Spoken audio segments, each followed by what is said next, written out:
వి gold trusted gold buyers తాకట్టులో ఉన్న బంగారాన్ని విడిపించి ఈ రోజు ఉన్న మార్కెట్ ధరకే కొనబడును. మరిన్ని వివరాలకు సంప్రదించండి 7710772020. కనుచూపు మేరలో గమ్యం చేరాలంటే కిలోమీటర్ల ప్రయాణం.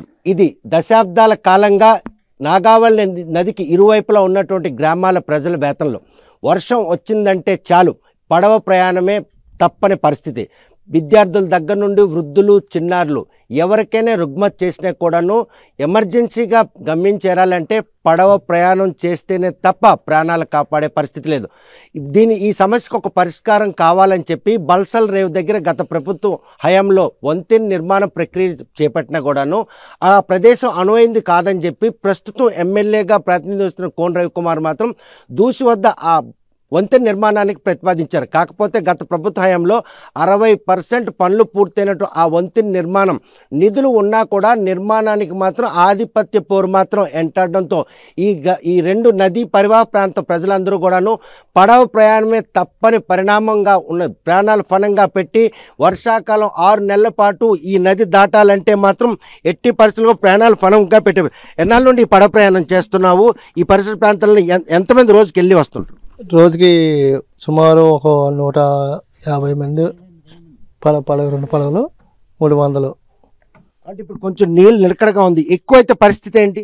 ఎక్కువైతే వాళ్ళు అనుకూలతకుంటే వేస్తారు, లేదంటే అక్కడ స్తంభించడమే. ఒకవేళ ఎవరికైనా ఒంట్లో బాగాలేదు ఎమర్జెన్సీకి వెళ్ళాలంటే పడవ అందుబాటులో లేకపోతే అప్పుడు పరిస్థితి ఏంటి?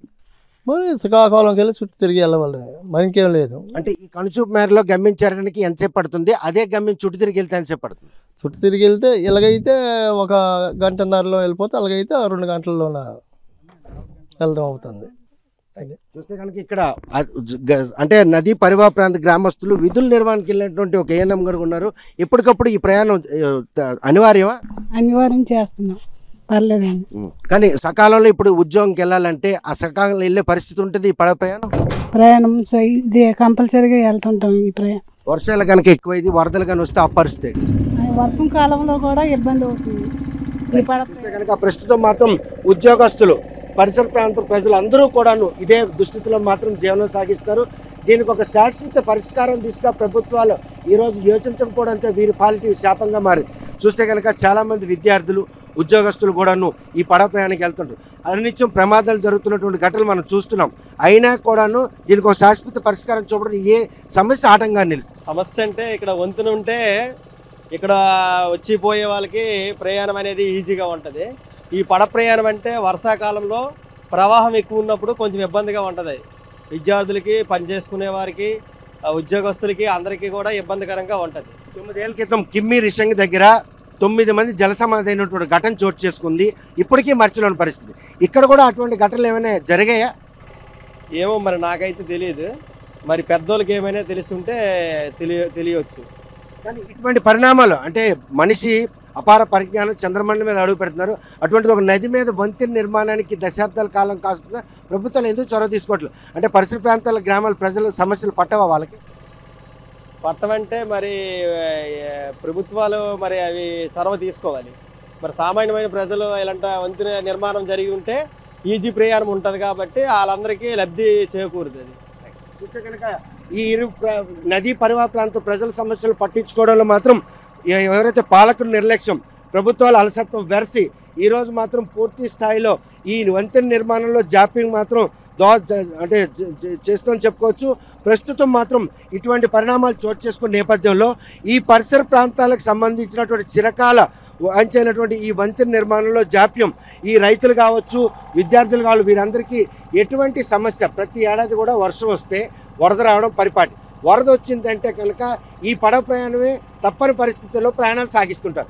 విద్యార్థులు స్కూల్కి వెళ్ళి తిరిగి వచ్చినంత వరకు తల్లిదండ్రులు ఎదురుచూపు.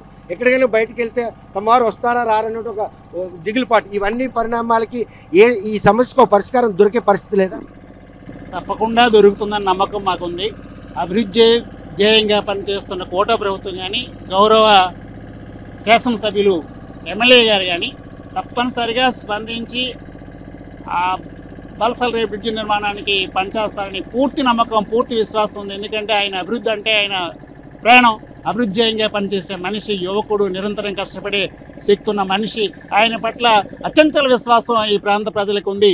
ఆయనే చేయగలడు, ఆయన తప్ప ఇంకెవరు చేయగలరనే విశ్వాసం. ఆయన వరకు వస్తే ఇక్కడ ఆధిపత్య పోరులో భాగంగా బల్సల్ రేవ్ వంతెన నిర్మాణంలో కోన రవికుమార్ సుముఖంగా లేరు. దూసి దగ్గర ప్రతిపాదించాను, అక్కడే నిర్మిస్తానని ఆయన బిడ్ తీసుకుని కూర్చున్నారు.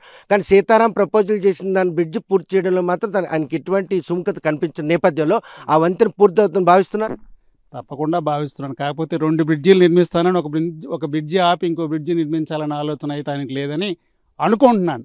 ఆయన మనస్తత్వం అది కాదన్న. ఏడాది కావస్తా ఉంది, అక్కడ బ్రిడ్జి నిర్మాణానికి సంబంధించి పనులు కనీసం ప్రారంభం కాకపోవడానికి కూటమి ప్రభుత్వం కొలుది.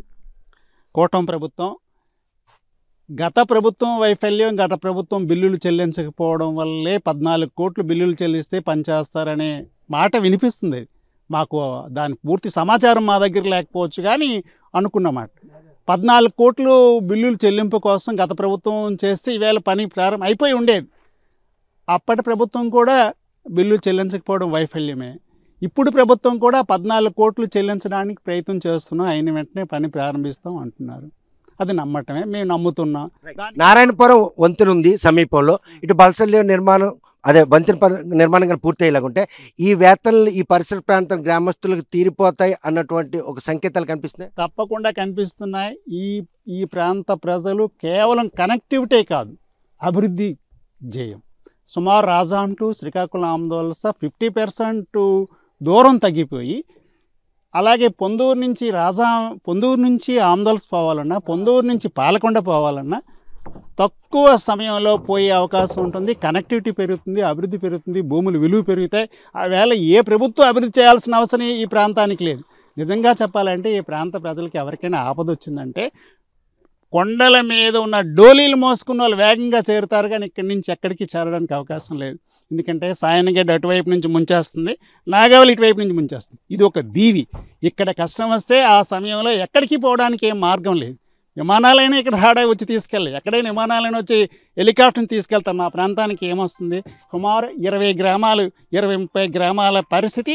సుమారు తమరా వాస్తేపట్నం నుంచి అప్ టు గార్నాడిపేట, పనసపేట, వాల్తేరు వరకు ఎలాంటి వరద వస్తే, కష్టం వస్తే ఎలాంటి సదుపాయం కూడా లేదు.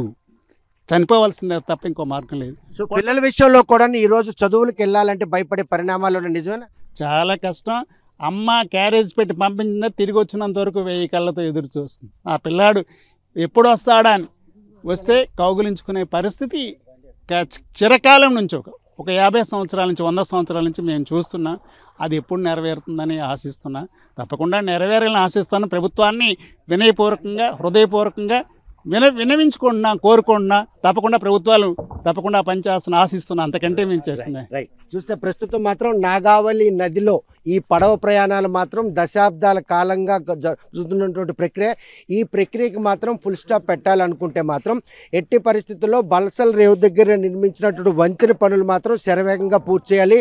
ఆ వంతెన నిర్మాణంలో ఆధిపత్య పోరుకు మాత్రం ప్రదర్శించకుండా ఈరోజు మాత్రం వంతెన నిర్మాణాన్ని మాత్రం పూర్తి చేయాలని రాజాం, ఆమదాలవలస, అదేవిధంగా శ్రీకాకుళం, ఈ పట్టణాలన్నీ కూడాను శరవేగంగా అభివృద్ధి చెందడానికి కూడా ఈ వంతెన నిర్మాణం జరగడం కూడా ఎంతగానో దోహదపడుతుంది.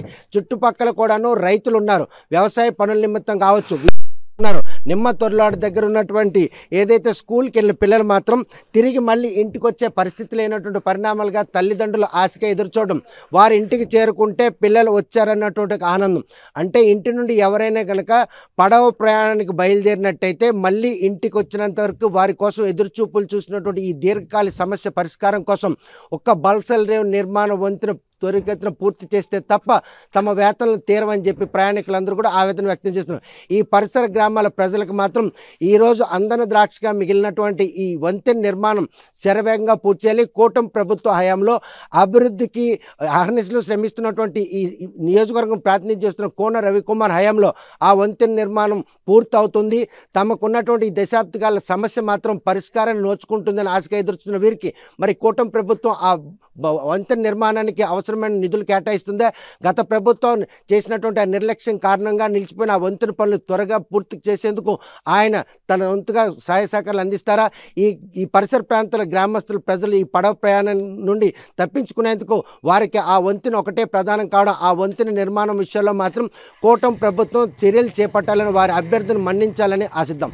నాగావళి నది నుండి వీడియో జర్నలిస్ట్ రామకృష్ణతో సత్యం, RTV శ్రీకాకుళం. తెలుగులో ఫాస్టెస్ట్ న్యూస్ ఇప్పుడు కొత్త అవతారంలో 5 సెకండ్లోనే పూర్తి వార్తా సమాచారం మీ చేతిలో. సోషల్ మీడియా ట్రెండ్స్ మీ కళ్ళ ముందుకే live TV and voice search options తో ఇప్పుడే డౌన్లోడ్ చేయండి. యాప్ లింక్ డిస్క్రిప్షన్ లో ఉంది.